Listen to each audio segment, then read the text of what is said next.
నన్ను ప్రేమతో ఆహ్వానించిన మరి సేవకులు మొదటిగా దైవజనులను పిలిపించాలి, తర్వాత నా స్నేహితులను పిలవాలి.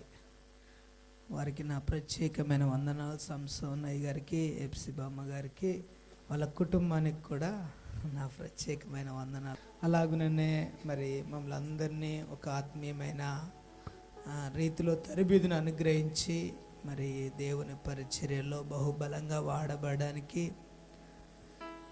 మరి మన ఆత్మీయ నాయకులు దైవజనులు ప్రభదర్శయ్య గారు, అమ్మగారు మాకు ఎంతగానో మరి తరబిది ఇచ్చి ఈరోజు మీ మధ్యలోనికి దేవుని పని చేయడానికి పంపించి ఉన్నారు. వారు మన మధ్యలో లేనప్పటికీ వారికి కూడా నా ప్రత్యేకమైన వందనాలు తెలియజేయచ్చు ఉన్నాను. దేం గట్టిగా స్తోత్రాలు చెప్పుదామా. మరి ఇది ఉపవాస ప్రార్థన కూటం అన్నారు. ఏ కూటం అండి? ఏ కూటం? ఉపవాస ప్రార్థన కూటం. భోజనాలు ఉంటాయండి? ఉండవు. ఇక సంఘం అందరికీ 3 రోజులు ఉపవాస కూటం అన్నారు. అయిగా దీని తర్వాత భోజనాల కూటం కూడా పెట్టు, మీటింగ్లు పెట్టి భోజనాలు పెడితే ఎంతమంది వస్తారో చూద్దాం. అది కూడా చూసుకోవాలి కండి. తాళతప్ప నేరేయద్దు. ఆ రోజు వచ్చిన వాళ్ళందరూ కూడా తాళతప్పే. ఉపవాస కూటానికి వచ్చిందే ఏమండి, కష్టాలు నిష్ఠూరాలన్నీ ఎదుర్కొన్నదే విశ్వాస జీవితం. కానీ మరి ఆకతాయికంగా వచ్చి అన్నీ బాగున్నప్పుడు వచ్చిపోయే సంఘం అంటారా? కాదు. దేవుడి సంఘం కొరకు మరి ఆయన ఉదక స్నానం చేయబడ్డాడు, పరిశుద్ధమైనదిగా నిష్కలంకమైనదిగా ఉండాలని కోరుకున్న సంఘం ఇది. మరి ఆ సంఘంలో మనం చెలగాటం ఆడకూడదు. మనం దేవుని దగ్గర ఆత్మీయంగా ఎదిగితే దేవుడు ఇంకా దీవిస్తాడు. దేవునికి స్తోత్రాలు చెప్పుదామా. ఎంతమంది ఉపవాసం ఉన్నారు? చాలా సంతోషం, చాలా సంతోషం. మరి ఉపవాసం ఉంటే దేవుని సన్నిధిలో ఏం చేయాలంటే ప్రార్థన చేయాలి. ఉపవాసం ఉన్నారు. ఏ పాసం ఉన్నారు? ఎంతమంది తినొచ్చారు? టిఫిన్ చేశారు? ఎవరు చేయలే కదండి? Okay, praise lord. దేవునికి స్తోత్రాలు చెప్పుదామా. సరేనండి. ఉపవాసం అంటే ఏం చేయాలంటే భర్తలాగా ఉండకూడదు. ఎవరిలాగా ఉండకూడదు? భర్తలాగా ఉండకూడదు. అంటే ఏందయ్య గారంటే ఉపవాసం అంటే భర్త అంటే భార్యతో సహవాసం చెయ్యాలి. భార్య భర్త, భర్త భార్య ఇద్దరు కలిసి కాసేపు కూర్చుండి మాట్లాడుకోవాలి. వారి యొక్క అన్యోన్య దాంపత్య జీవితం గురించి, వాళ్ళ ప్రేమ అనురాగాల గురించి మాట్లాడాలి. అలాగే ఉపవాసం అంటే నీకు దేవునితో కొద్దిగా బంధుత్వం కలిగి ఉండాలి. ఈ ఉపవాసంలో పేరుకు ఉపవాసం ఉండి మనం ప్రార్థన చేయలేదనుకోండి, భర్త లాంటి జీవితమే. ఇక పేరుకు మాత్రమే ఉపవాస కూటం, పేరుకు మాత్రమే ప్రార్థనకు రావటం. కానీ ఈ ఉపవాస కూటంలో వచ్చిన నలుగురే చాలే, తాళతప్ప అవసరం ఏం లే. పేరు గొప్ప కొరకు అవసరం లేదు. కానీ పనిచేసే 4 గట్టి ఆత్మలు ఉంటే, ప్రార్థన చేసే 4 ఆత్మలు గట్టి ఉంటే అంతకంటే మించిన భాగ్యం లేదు. దేవుని గట్టిగా స్తోత్రాలు చెప్పుదామా. ఈరోజు రాని దాని గురించి కాదు కానీ వచ్చిన మన గురించి మనం మాట్లాడుకుందాం. ఈరోజు నువ్వు ఎందుకు వచ్చావు అనేది ఒకసారి మనం నిర్ణయించుకోవాలి. ఈ మందిరంలో చక్కగా మన అందరం కూడా మోకాళ్ళుని ప్రార్థన చేయాలి, కన్నీళ్ళు విడవాలి. మన సేవ పరిచర్య కొరకు, ఈ యొక్క పరిచర్యను దేవుడు వృద్ధి పొందించడం కొరకు, అనేక ఆత్మల కొరకు, అలాగే ఈ యొక్క మందిర నిర్మాణం కొరకు, అన్నిటి కొరకు, ప్రతి దాని కొరకు కన్నీరు విడిచి ప్రార్థించాల్సిన బాధ్యత నీ మీద నా మీద పెట్టింది. సేవకుడు ఒక్కడి మీద కాదు. దేవునికి స్తోత్రాలు చెప్పుదామా. గొర్రెలు కనాలా లేకుంటే కాపర్లం కంటాయా? గొర్రెలనే కనాలి. విశ్వాసులనే కనాలి. కాపర్ ఏం చేస్తాడంటే వచ్చిన గొర్రెలను మేపుతా ఉంటాడు. 10 గొర్రెలు వచ్చినా మేపుతాడు, 20 గొర్రెలు వచ్చినా మేపుతాడు. కాపర్ ఏం చేయాలంటే కాపరితనమే చేయాలి, గొర్రెతనమే చేయాలి. అలాగే మరి ఆత్మలు రక్షించే బాధ్యత, దాని కొరకు ప్రసవ వేదన పడే బాధ్యత ఎవరిదంటే విశ్వాసులది. అవునంటారండి? అవునంటారా? కనుక మరి మీరొక్కలే ప్రార్థనకు ఊక్కుంటూ రాకూడదు, కానీ మీతో పాటు 4గురిని తీసుకొని రావడానికి ఏర్పాటు చేసుకోవాలి. దేని గట్టిగా స్తోత్రాలు చెప్పుదామా. నువ్వు పిలవగానే ఎవరన్నా వస్తారనుకున్నావా ఏంటి? పొరపాటున రారు. వాళ్ళు ఏం చేస్తారు తెలిసినా, నీ మీద ప్రేమ అభిమానంతో వస్తా అంటారు కానీ రారు. కానీ ఆత్మ కొరకు ప్రయాసపడుతూ వెళ్తూ ఉండాలి. పరిశుద్ధ గ్రంథంలో నుండి యాకోబు రాసిన పత్రిక 5వ అధ్యాయం 16వ వాక్యం చదువుదామండి. యాకోబు రాసిన పత్రిక 5వ అధ్యాయం 16వ వాక్యము. మీ పాపములను ఒకనితోనొకడు ఒప్పుకొండి, మీరు స్వస్థత పొందునట్లు ఒకని కొరకొకడు ప్రార్థన చేయండి. నీతిమంతుని విజ్ఞాపన మనస్పూర్వకమైనదై బహుబలము గలదై ఉండును. దేవునికి స్తోత్రాలు చెప్పుదామా? 2 చేతులు ఎత్తి చెప్పాలా? హల్లెలూయా. ఇక్కడ ఏమంటున్నాడంటే మీ పాపములను ఒకరితో ఒకడు ఒప్పుకోవాలి. అమ్మా మీ పాపలను ఒకరిని ఒప్పుకోండి అమ్మ అంటే మన సిస్టర్ గారు ఏం చేశారంటే దబా వెళ్ళిపోయి తన స్నేహితురాలు, బాగా ఇష్టమైన స్నేహితురాలు, బాగా దాచిపెడతాను అనుకున్న స్నేహితురాలు ఏం చేసిందంటే దబా వెళ్ళిపోయి అక్క పాపంలో ఒప్పుకోమన్నాడు అనేసి పోయి అంట పాపం ఈమె రహస్య పాపం అంతా కూడా తీసుకెళ్ళి ఆ అక్కకు చెప్పేసిందంట. ఏమండి? అక్కకు చెప్పేసిందంట. ఆ అక్క ఏం చేసింది తెలిసిన, వామ్మో నువ్వు అలాంటి దాన్ని వానే అనేసి నీ సంగతి తేల్తానని పోయాంట. వాళ్ళ ఆయన దగ్గరికి వెళ్ళిపోయిందంట. ఒరే ఒరే ఒరే నీ భార్య మంచిది అనుకున్నావారా? నీ భార్య నాతో ఏం చెప్పింది తెలిసిన, మొత్తం రహస్యం అంతా చెప్పేసిందిరా, ఇలాంటిదిరా అలాంటిదిరా అంటే పాపం వాళ్ళిద్దరికి రోజు గొడవేనండి. మరి ఇక్కడ బైబిల్ వాక్యం అంటుంది ఒకరితో ఒకడు ఒప్పుకోనండి. ఏం ఒప్పుకోవాలంటే పాపములను ఒప్పుకోవాలి. ఇప్పుడు ఒకరితో ఒకడు ఒప్పుకోవటం ఎలాంటి, కొంతమంది మరీ దారుణం ఏంటంటే కొన్ని సంఘాలలో ఉంటుంది ఏంటంటే పాస్టర్ గారి చెవులలో పోయి మొత్తం పాపం రహస్య పాపాలన్నీ ఒప్పుకుంటారు. ఒక తెలిసిన సిస్టర్ గారు ఉన్నారు. తెలిసిన సిస్టర్ గారిని అడిగాను, సిస్టర్ గారు ఏంటి సంగతి అన్న, నా పాపాలన్నీ మా యొక్క పాస్టర్ గారి చెవులో పాదిరి గారి చెవులో మొత్తం చెప్పేసి వచ్చిన దేవుడు నా పాపాలన్నీ తీసివేసిండు అని చెప్పేస్తా ఉన్నది. అది కాదు మనం చేయాల్సిన పని. నీకు నీ యొక్క ప్రతివాదికి ఎవరితోనైతే నీకు గొడవ కలిగిందో వారి యొద్దకు వెళ్ళి నువ్వు క్షమాపణ కోరుకోవాలి. అందరితో కోరనక్కర్లేదు. మరి మా ఊర్లో ఒక ఆవిడ మరి పాస్టర్ గారు చెప్పిండంట, నీ పాపములన్నీ పోవాలంటే దాదాపుగా 1000 మంది కాళ్ళు మొక్కాలని చెప్పిండంట. 1000 మంది గడప కాళ్ళు మొక్కాలంటే మా ఊర్లో 5 గంటలకు ఒక బ్యాచ్ దిగింది, ఆటో బ్యాచ్ దిగింది. ఇక ఈ సిస్టర్ గారు వెళ్ళింది, నా పాపాలు క్షమించండి, నా పాపాలు క్షమించండి అని ప్రతి ఒక్కరు పాదాలు మొక్కుంటే వెళ్ళిపోతుంది. మా ఊరందరూ ఆశ్చర్యంగా నవ్వుతున్నారు. నేను ప్రార్థనకు రమ్మంటే అయ్యగారు ప్రార్థనకు రండి అంటే ఎవడు రాలే, కానీ ఈ అబద్ధ సాక్ష్యాలు చెప్తుంటే భలేగా వచ్చారు. ఆటో కట్టుకొని పొరుగురు నుండి వచ్చి ఈ రామచంద్రపురం ఆటో ఈ ఊళ్ళో ఉన్న ప్రతి గడప ఇంట్లోకి వెళ్ళి ఎంతమంది అంటే అంతమంది పాదాలు మొక్కి నా పాపాలు క్షమించండి, నా పాపాలు క్షమించండి అన్నారు. ఎంత బాగుందండి. ఇలాంటి సిచ్యువేషన్లు కొన్ని చాలా దరిద్రంగా ఉంటాయి.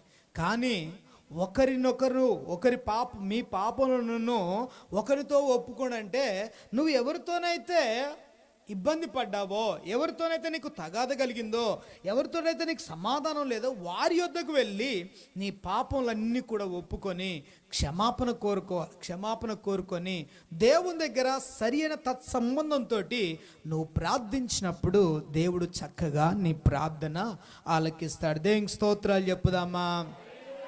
మీరు స్వస్థత పొందినట్లు ఒకరి కొరకొకడు ప్రార్థన చేయండి అన్నాడు. ఈరోజు సంఘం అందరికి కూడా చేస్తుంటారు ప్రార్థన. మనవుల కొరకు, అందరి కొరకు, సంఘంలో ఎవరికన్నా బలహీనత ఉంటే అందరి కొరకు ప్రార్థన చేస్తారు. అయితే ఇప్పుడు నాకు కావాల్సిన మాట నేను మీతో చెప్తానండి.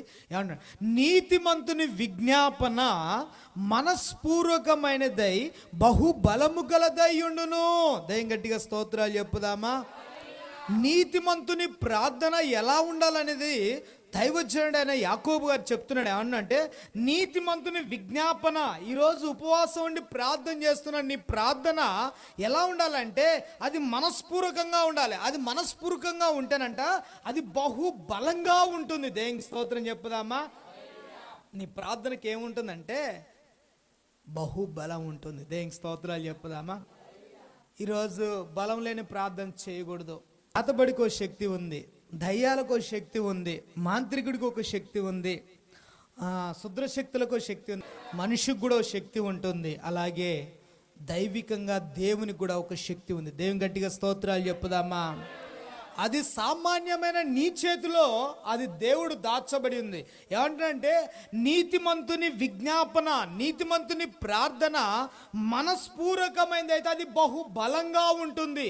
నువ్వు చేసే ప్రార్థన అది నీకు ఒక శక్తినిస్తుంది, ఒక బలాన్ని ఇస్తుంది, నీలో ఒక ఆయుధాన్ని పెడుతుంది.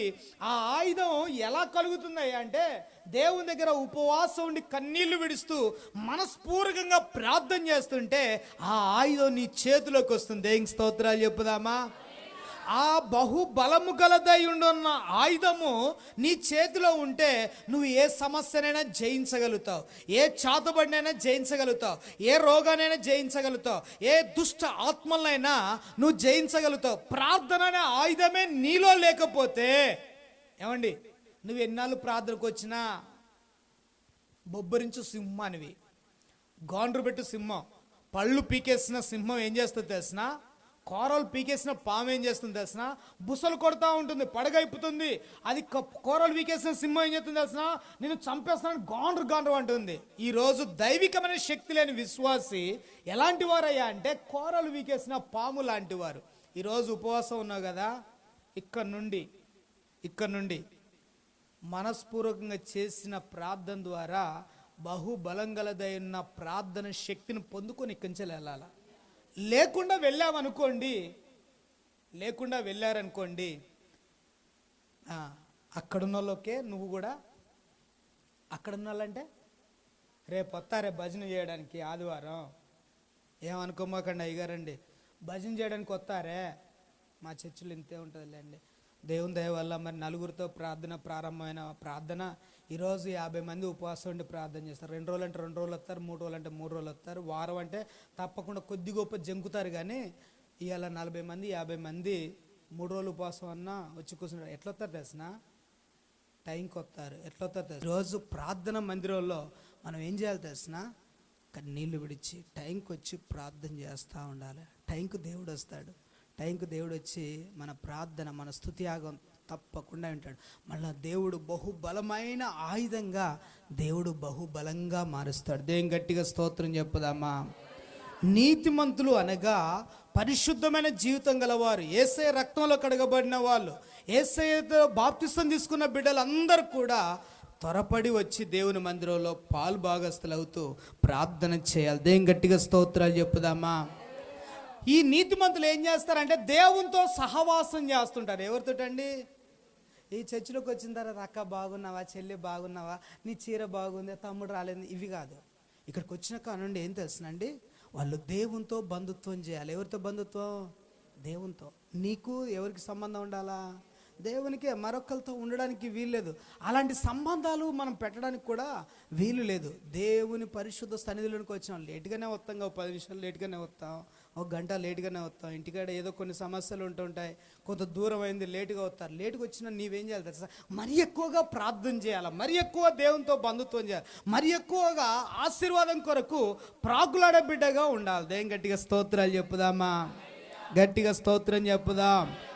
యేసు ప్రభు కూడా ఆయన ఈ లోకంలో జీవించినంత కాలం ఆయన ఎలా ప్రార్థన చేశాడంటే, ఆయన దైవశక్తి గలవాడై ఉండి, సర్వ అఖిలాండాన్ని సృష్టించిన సృష్టికర్త అయి ఉండి, సర్వభౌముడై ఉండి, సమస్తాన్ని చేయగలిగిన శక్తి గల ఓ గొప్ప శక్తిమంతుడై ఉండి, ఆయన హెబ్రీ పత్రికలో రాశాడు, 5వ అధ్యాయం 7వ వచనంలో రాసిన మాట, శరీరధారి అయి ఉన్న దినములలో మహారోదనముతోనూ కన్నీళ్లతోనూ తన్ను మరణం నుండి రక్షింపగలవానికి ప్రార్థనలను యాచనలను సమర్పించి భయభక్తులు గలవాడై ఉన్నందున ఆయన అంగీకరింపబడెను.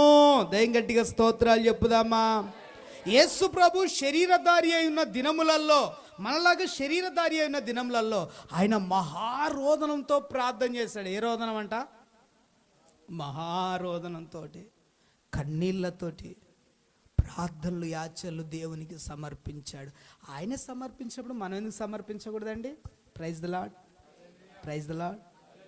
ఆయన ఏం చేశాడు తెలిసిన, మహారోదనంతో కన్నీళ్లతో ప్రార్థన చేశాడు. మరి మనం దేవుని మందిరానికి వచ్చిన మనం ఎలా ప్రార్థన చేయాలి?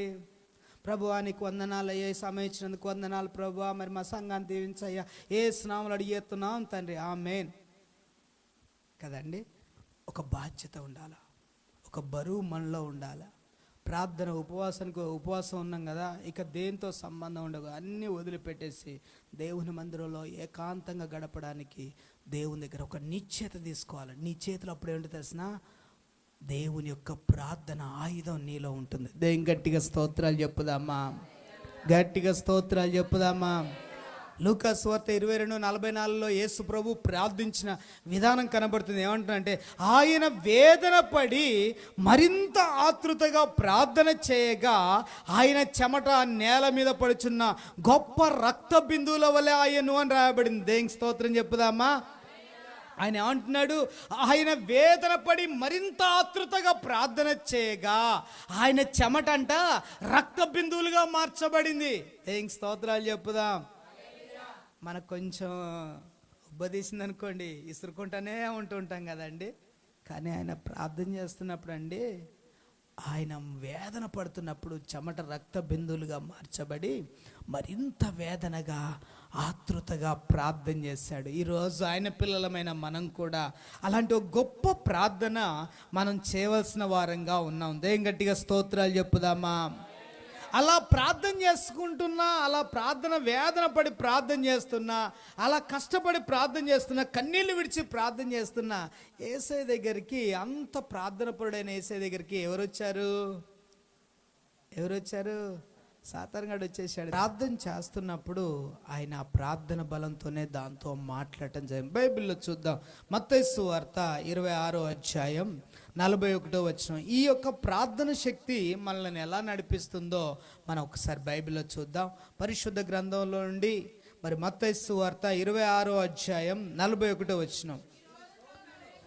మీరు శోధనలో ప్రవేశించకుండానట్లు మెలకువగా ఉండి ప్రార్థన చేయడి.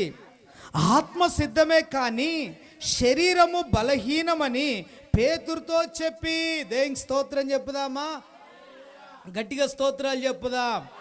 హల్లెలూయా. యేసు ప్రభు ఒక మాట చెప్పాడు. ఏమనంటే, మీరు శోధనలో ప్రవేశించకుండానట్లు మెలకువగా ఉండి ప్రార్థన చేయండి అన్నాడు. ఎందులో ప్రవేశించకుండానట్లు చెప్పాలి, ఎందులో ప్రవేశించకుండానట్లు. ఈరోజు శోధనను జయించడానికి మరి మన బలం సరిపోదు. కానీ ఇక్కడ దేవుడు ఏమన్నా, శోధనలు మన ఇంట్లో తాపకి వస్తూనే ఉంటాయి, మాటి మాటికి శోధనలు వస్తూనే ఉంటాయి. పిల్లలకు బాగలేదు, పిల్లలకు బాగోకపోతే తల్లికి బాగోదు, తల్లి నుండి బాగోలేకపోతే మళ్ళీ పిల్లలకు తండ్రికి, ఇలా రకరకాలని శోధనలు అన్నీ బాగున్నాయంటే ఏదో రకమైన బయట నుండి శోధన, ఇంట్లో శోధన, ఆర్థిక ఇబ్బందులు రకరకాలుగా ఉంటాయి. అయితే దేవుడు అంటున్నాడు, మీరు శోధనలో ప్రవేశించకుండా ఉండాలంటే ఏం చేయమన్నాడంటే ప్రార్థన చేయమన్నాడు. దేవునికి స్తోత్రాలు చెప్పుదామా. ప్రార్థన అనే ఆయుధం నిన్ను శోధనలో పడకుండా కాపాడుతూ ఉంటుంది. మాటి మాటికి సైతాన్ గాడు మన జీవితంలో శోధనలు తీసుకొచ్చినప్పుడు దాన్ని నువ్వు జయించాలా. ఎలా జయిస్తావు? చేతబడి కంటే గొప్ప శక్తి నీ చేతిలో ఉన్నది. అదే మొదటిది, నీ ఇంట్లో ప్రార్థన ఉండాలి, నీ జీవితంలో ప్రార్థన ఉండాలి. నీతిమంతుని ప్రార్థన మనస్పూర్వకమైంది అయితే అది బహు బలమైందిగా ఉంటుంది. ఈరోజు నీ ఇంట్లో ఆ ప్రార్థన ఉండాలి, సంఘంలో ఆ ప్రార్థన ఉండాలి. నీ సమస్యను జయించడానికి, ఇదిగో నీకున్న నీకు సమస్యలను అన్నిటిని జయించడానికి నీకున్న ఆయుధం ఏదయ్యా అంటే ప్రార్థనే, మనుషులు కాదు. నీకున్న ఆయుధాలలో మొదటి బలమైన ఆయుధం ఏంటంటే ప్రార్థన. మనస్పూర్వకమైనదైతే అది బహు బలంగా ఉంటుంది. ఈరోజు నీ ఇంట్లో ప్రార్థన ఉన్నదండి? ప్రార్థన ఉందా అండి? ఏమనుకోకపోతే ఒక చిన్న మాట అడుగుతానండి. టీవీకి సీరియల్స్కి ఇచ్చినంత ప్రయారిటీ మరి ప్రార్థనకి ఇస్తామండి? ఇస్తారా?